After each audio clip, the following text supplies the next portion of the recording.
Good evening, ladies. Appreciate you allowing me the opportunity to bring this program to you. We are talking about the passage of the women's rights and the suffrage movement and the 19th Amendment. The first thing I want to bring up to you is the fact that they hastily put a convention together in July of 1848. There was over 300 people that have attended, and they tried to involve everyone that they could. Large delegation came from temperance. Large delegation came from the slavery slavery abolitionist movement. Uh, they've had over 300 people show up.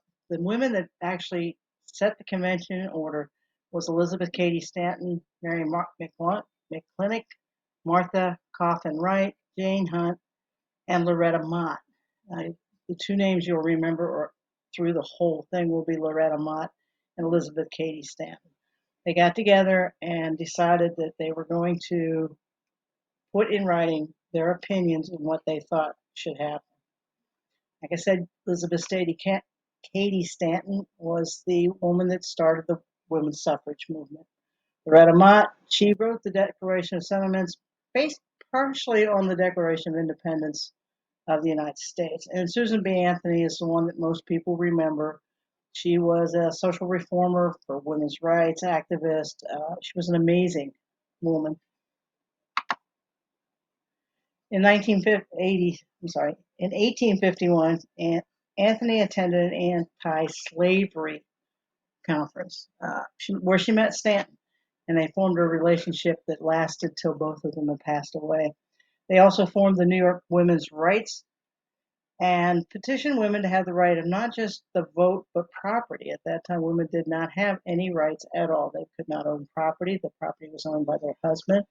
If for some reason their father passed away, their property then became their husband's property.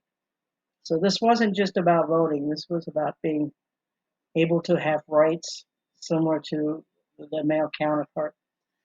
They formed in 1863 the Women's National Loyal League. And it's a picture of the two of them. Most of the time, Elizabeth Cady Stanton did the writing, and Susan B. Anthony went out and spoke. Problem was, the Civil War showed up. When the Civil War showed up, everything kind of stopped.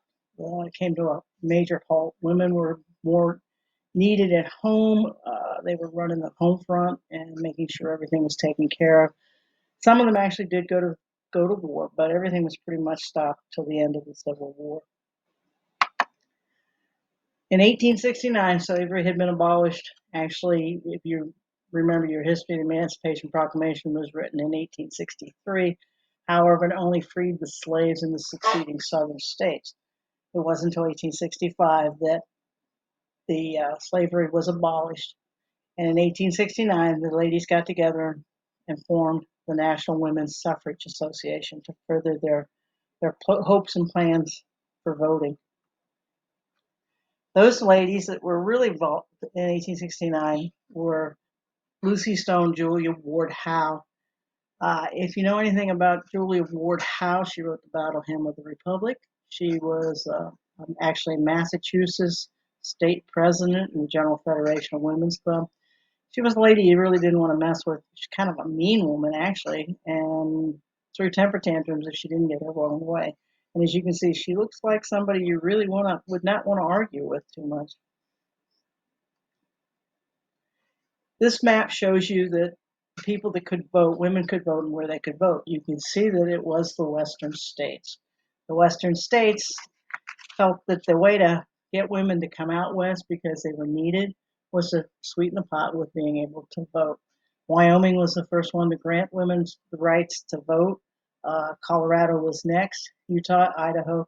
They all allowed women to vote, and as territories they could. Susan B. Anthony said that the Western men were more chivalrous than their Eastern counterparts. In 1870, the 15th Amendment was passed. It gave the black men the right to vote. The women were not given the right to vote. Basically, the men